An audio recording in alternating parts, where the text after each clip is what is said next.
The mansion of Louise Rain, an enigmatic actress of Hollywood's golden era, sits on a cliff overlooking the Pacific Ocean in Newport Beach.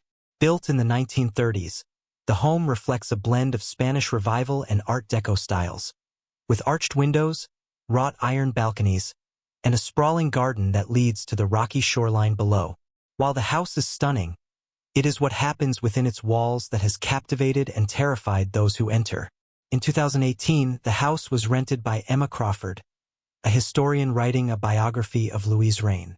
Emma had been given unprecedented access to the mansion, which had remained largely untouched since Louise's death in 1972.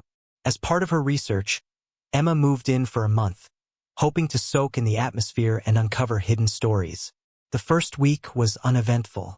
Emma marveled at the ornate furniture, the collection of vintage film reels, and Louise's personal items left behind, such as a delicate silver hairbrush and an old journal. It was on the 8th night that things began to shift. Sitting in the study late at night, Emma felt a distinct pressure on her shoulder, as if someone had gently laid a hand there. Startled, she spun around, but the room was empty. Convinced she had imagined it, she returned to her work. Yet, the feeling lingered, an unsettling sense of being watched. 2 nights later, Emma awoke around 3 a.m. to find her room bathed in light. Assuming she had left a lamp on, she got up, only to realize the glow was coming from the garden below. Looking out the window, she saw that the garden was empty, but the lights from the empty drawing room were on, casting eerie shadows on the lawn. Emma knew she had turned off the lights before heading to bed. Tentatively, she made her way downstairs, the floorboards creaking under her weight. When she reached the drawing room, it was dark. The switch was still in the off position. By the 3rd week, Emma began hearing soft whispers in the hallway. The voices were faint, unintelligible, but persistent. At one point, while examining Louise's old wardrobe, Emma thought she saw a figure reflected in the mirror, a woman in a shimmering gown standing just behind her. She spun around, but there was no one there. Terrified, Emma contacted the mansion's caretaker, Mr. Reyes, a man who had worked on the property for decades. At first, he seemed reluctant to talk, but after some coaxing, he shared his own experiences. "There's something about this house," he said, "especially in the drawing room and the master bedroom. I've seen the lights turn on by themselves, and I've felt it too, that touch on the shoulder. As if someone doesn't want to be forgotten." On Emma's last night in the mansion, she decided to leave an offering of sorts, a gesture of respect. She placed a single white rose, Louise's favorite flower, on the vanity in the master bedroom. As she turned to leave, she heard a faint but unmistakable sigh, followed by the soft rustle of fabric. When she looked back, the rose had moved. Emma left the mansion the next day, her biography of Louise Rain richer for the experience. But she couldn't shake the feeling that Louise, or something of her, still lingered in that house. Today, the mansion is privately owned, and while the current residents rarely speak of their experiences, local legends persist. Stories of lights glowing in empty rooms and phantom touches on shoulders are told by delivery workers, visitors, and even neighbors. Louise Rain's mansion, it seems, remains alive in ways no one can fully explain. 2 weeks after leaving the mansion, Emma received a package at her home in Pasadena. It was an envelope, thick and weathered, with no return address. Inside, she found a single photograph of Louise Rain standing in the garden of the Newport Beach house. Her expression was serene, her gaze fixed on something, or someone just out of frame. On the back of the photo, written in elegant, flowing handwriting, were the words, "You've seen me now." Emma froze. The handwriting matched the entries in Louise's journal she had studied during her stay. How could this be? The journal hadn't left the mansion, and she had shown it to no one. She immediately called Mr. Reyes, who answered in a hushed, almost frightened tone. "Miss Crawford," he began cautiously, "you didn't take anything from the house, did you?" "No, of course not," Emma replied. "Why would you ask that?" There was a long pause before Reyes spoke again. "Things happen when people do. Just make sure you haven't brought something back unintentionally." After ending the call, Emma went through her belongings meticulously, unpacking every box she had brought from the mansion. To her horror, tucked inside a stack of research papers, was the rose she had left on Louise's vanity. Its petals were dry and brittle, yet its fragrance remained sharp and sweet, filling the room like a ghost of its former bloom. That night, Emma dreamt of the mansion. She wandered its dimly lit corridors, hearing whispers that grew louder with every step. The lights flickered, and the walls seemed to close in, drawing her toward the master bedroom. As she approached, the door creaked open on its own. Inside, Louise Rain sat at the vanity, brushing her hair. She turned to look at Emma, her face luminous and hauntingly beautiful. "You shouldn't have left," Louise whispered, her voice both gentle and accusatory. Emma woke with a start, her heart racing. She immediately noticed something was wrong. Her bedroom smelled of the sea, salt and brine mingled with the lingering scent of roses. And then she saw it, a faint trail of wet footprints leading from the window to the foot of her bed. Determined to find answers, Emma returned to the mansion unannounced. When she arrived, Mr. Reyes was waiting at the gate, as if expecting her. "You felt it, didn't you?" he asked, his voice grim. Emma nodded, showing him the photograph and recounting her dream. Reyes led her inside, locking the door behind them. "There's a part of this house no one talks about," he said as they made their way down a long, rarely used corridor. "The servants called it La Puerta Olvidada, the forgotten door. It's been locked since before my time, but I think whatever's happening to you has something to do with it." He stopped in front of a narrow door hidden behind an ornate tapestry. The wood was cracked and weathered, the iron handle rusted with age. Emma felt an inexplicable pull toward it, as if something on the other side was calling her. Reyes handed her a heavy iron key. "I won't go in there," he said, "but if you want to end this, you'll have to." With trembling hands, Emma inserted the key into the lock. As the mechanism clicked, a gust of cold air rushed through the hallway, extinguishing the nearby sconces. The door creaked open, revealing a staircase descending into darkness. "Be careful," Reyes whispered, stepping back. "Some doors shouldn't be reopened." Emma hesitated at the top of the stairs, the darkness below seeming to breathe, alive with unseen movement. A faint, melodic humming began to rise from the depths, eerily familiar. It was Louise's voice. As Emma took her first step down, the door slammed shut behind her. "Don't forget to subscribe and like if you liked this story." Emma froze as the door slammed behind her, leaving her in near total darkness. The only light came from a faint, ethereal glow emanating from somewhere deep below. The air was cold and damp, carrying a metallic tang that set her teeth on edge.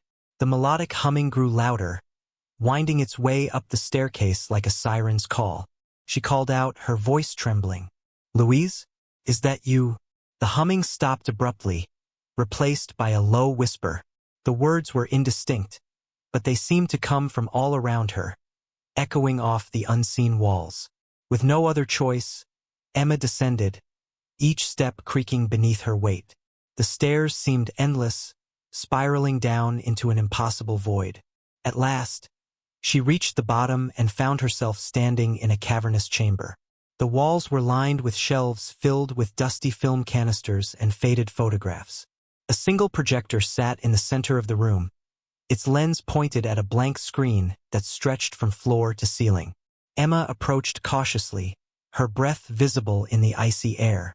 One of the film canisters lay open, its reel threaded through the projector. Without warning, the machine whirred to life, casting flickering light onto the screen. The images that appeared were not scenes from Louise Rain's glamorous Hollywood career. Instead, they showed a young woman sitting alone in the mansion's drawing room, her face buried in her hands. She was crying, her shoulders shaking as if under the weight of an unbearable sorrow. Emma recognized her immediately. It was Louise, but not as the world remembered her. Gone was the poised, radiant starlet.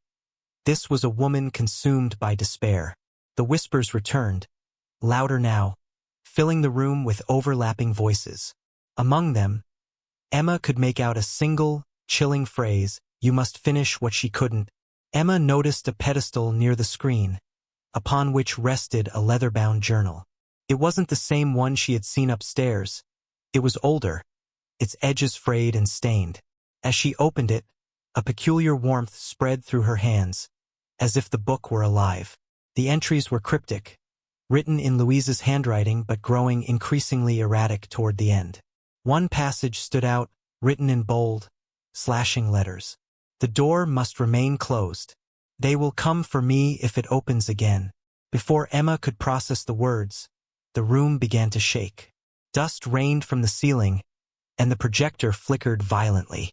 From the shadows, a figure emerged. It was Louise, or at least something that looked like her.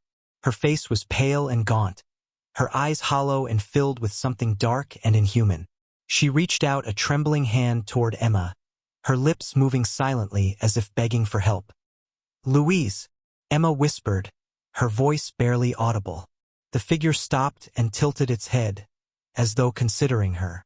Then, in a voice that was both Louise's and not, it spoke. "It's not me. It's never been me." The lights of the projector flared, blinding Emma for a moment. When her vision cleared, the figure was gone, and the chamber was deathly silent. But something had changed. The journal's pages had gone blank, save for a single line scrawled across the last page. "You've only just begun."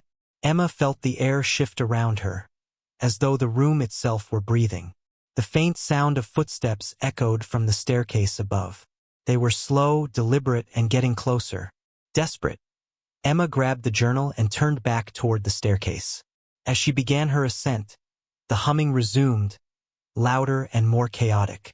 The walls seemed to close in, and a strange wind whipped through the narrow space, carrying the scent of roses and salt water. Reaching the top of the stairs, Emma shoved the door open with all her strength, collapsing onto the hallway floor. Reyes was nowhere to be seen, and the mansion was eerily quiet. But before she could catch her breath, she noticed something chilling. The rose she had found in her research papers was lying at the top of the staircase, fresh and vibrant as if it had just been picked. And the door to the staircase was slowly swinging shut on its own. Emma sat on the hallway floor, her heart pounding in her chest. The rose's impossible freshness glistened in the dim light, its petals seeming to pulse faintly. She reached out hesitantly, but before her fingers could touch it, a soft creak echoed through the mansion. "Mr. Reyes?" she called, her voice trembling. No answer came. Rising to her feet, she clutched the journal tightly and moved toward the grand foyer. The house was silent, save for the occasional rustle of wind sneaking through unseen cracks. She checked every room on the first floor, but there was no sign of the caretaker. His jacket and hat, which had been hanging by the door earlier, were gone. A sense of isolation settled over her. It was as if the mansion itself had swallowed him whole. Still gripping the journal, Emma returned to the study, determined to make sense of the strange events. She spread the journal and the photograph on the desk, her mind racing. That's when she noticed something new on the back of the photograph. Where the phrase, "You've seen me now," had been, new words had appeared.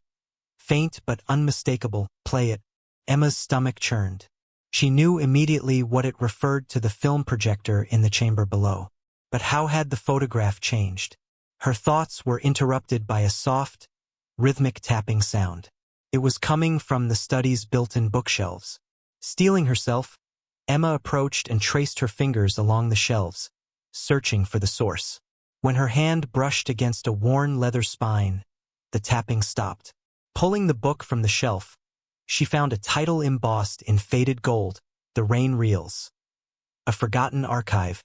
Inside were photographs of Louise Rain on film sets and candid moments at the mansion. But tucked into the back cover was something chilling. A strip of film, its frames depicting a single image of Louise staring directly into the camera. Her expression was unreadable, half plea, half warning. As Emma held the film strip, a soft voice whispered from behind her, "Why did you leave me?" She spun around, but the room was empty. The voice came again, closer this time. "Finish what I could not." Emma bolted from the study, her pulse racing. She didn't stop until she was back in the main hallway, where the faint glow of the garden lights spilled through the tall windows. She glanced outside, hoping for a moment of clarity, but what she saw instead made her blood run cold. Standing in the garden was Louise Rain, or a silhouette that looked like her. The figure was motionless, staring up at the window where Emma stood. Then, slowly, it raised a hand and pointed toward the mansion. Unable to shake the figure's gaze, Emma forced herself to move. She hurried to the library, where she found the old reel of film she had seen earlier in the hidden chamber now inexplicably lying on the library desk. She didn't remember bringing it upstairs. With trembling hands, she examined it more closely. The label on the canister was blank, save for a hastily scrawled note that read, "Her final confession." Emma's breath caught. What could Louise have confessed to, and why had it been hidden? Before she could decide whether to play the reel, the library door creaked open on its own. A cold gust of air swept in, extinguishing the lamp she had lit. From the darkness beyond the doorway came the sound of slow, deliberate footsteps. "Who's there?" she demanded, her voice breaking. The footsteps stopped, and for a moment, there was silence. Then, a faint voice replied, "You already know." Emma turned toward the library's grand mirror, her reflection faintly illuminated by the glow from the garden. As she stared, the reflection began to shift. Her own image faded, replaced by the figure of Louise, her face obscured in shadow. Louise's lips moved, silently at first, before her voice echoed through the room. "You're so close. Don't stop now." The mirror cracked violently, the sound reverberating through the house. Emma stumbled backward, clutching the reel of film as the pieces of glass fell to the floor. In the chaos, she noticed something glinting in the shattered mirror's frame. Tucked inside was a small, tarnished lockbox. Emma pried it free, her hands shaking. On its lid was an engraving, "To be opened when all else fails." She carried the box back to the study, desperate to escape the suffocating atmosphere of the hallway. But as she set it on the desk, she realized she didn't have the key. A sudden noise behind her made her jump, a soft thud, as if something had been dropped. Turning, she saw it. The rose, now resting on the chair across the room, its vibrant petals dripping with fresh dew. And nestled in the center of the bloom was a small, rusted key. Emma stared at the rose, dread pooling in her chest. The key nestled in its heart gleamed faintly, as though eager to be used. She approached slowly, her footsteps echoing in the silent room, and reached for the key. The moment her fingers closed around it, the temperature in the study plummeted. The whispers returned, louder now, overlapping and urgent. Words like guilt, betrayal, and truth spilled into the air, making it hard to think. Clutching the key tightly, Emma returned to the lockbox. Her hands trembled as she inserted the key and turned it. With a soft click, the box opened to reveal a bundle of aged letters tied together with a faded blue ribbon. The scent of roses and salt water intensified as she untied the ribbon and began to read. The letters were written in Louise's hand, their contents unraveling a secret buried beneath decades of fame and tragedy. Louise had been haunted by guilt, by love lost, and by the mansion itself. The letters described a mysterious man named Elias, who had been a frequent guest in the house during her final years. Elias was not merely a confidant, but someone who had held power over Louise in ways she hadn't fully understood. He promised freedom, one letter read, but the cost was too great. "I sealed the door to protect myself and the house, but it calls to me even now." The final letter chilled Emma to her core. "If someone finds this, beware. The door below must remain shut. They will not stop until they claim what was promised. And they will use you to finish it." As Emma finished reading, a strange energy filled the room. The projector in the secret chamber below whirred to life, its mechanical hum resonating through the floorboards. The rose on the chair withered before her eyes, its petals crumbling to dust. Emma knew she had to see the film. She descended the stairs once more, the journal and letters clutched tightly in her arms. The chamber was colder than before, the air thick with an unnatural stillness. The projector cast its flickering light onto the screen, illuminating the empty space. The reel she had found upstairs was already threaded through the machine. With no other choice, she pressed the play button. The images on the screen were fragmented at first, grainy footage of the mansion's grand halls, empty but alive with flickering shadows. Then Louise appeared, her face illuminated by a single candle. She looked directly into the camera, her expression desperate. "To whoever finds this," she began, her voice trembling, "I am sorry. I tried to end it, but they wouldn't let me. The house, it belongs to them now. And soon, so will you." The screen went black for a moment before a new image appeared. The door at the bottom of the staircase. It was ajar, the faint glow spilling out into the darkness. Louise's voice returned, faint but clear. "Don't open it." The screen went dark, but the glow from the staircase now illuminated the chamber. Emma turned, heart pounding.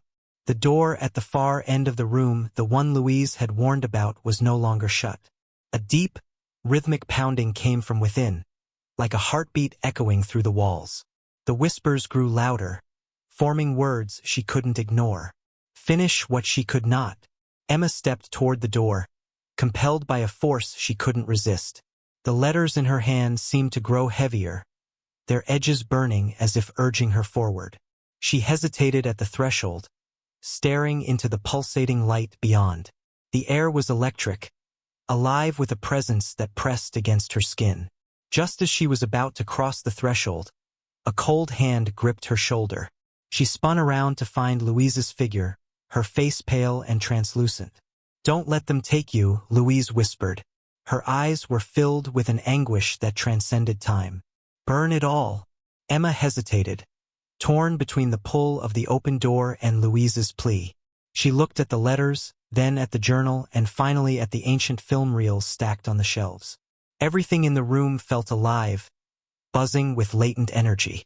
Making her choice, Emma gathered the letters and the reels and climbed the staircase for what she hoped would be the last time. She didn't stop until she was outside, where the salty ocean air wrapped around her like a lifeline. She set the bundle in the fire pit near the garden and struck a match. The flames roared to life, devouring the artifacts and casting long shadows across the mansion's facade. As the last remnants turned to ash, the whispers stopped, and the oppressive weight that had clung to the air lifted. For a brief moment, Emma thought she saw Louise's figure standing in the garden, her face peaceful at last. Then she was gone, leaving only the faint scent of roses behind. But as Emma turned to leave, a new sound echoed from the mansion, a soft, melodic humming, drifting from the broken mirror in the library. The door slammed shut behind her, sealing the house in silence once more. Don't forget to subscribe and like if you liked this story.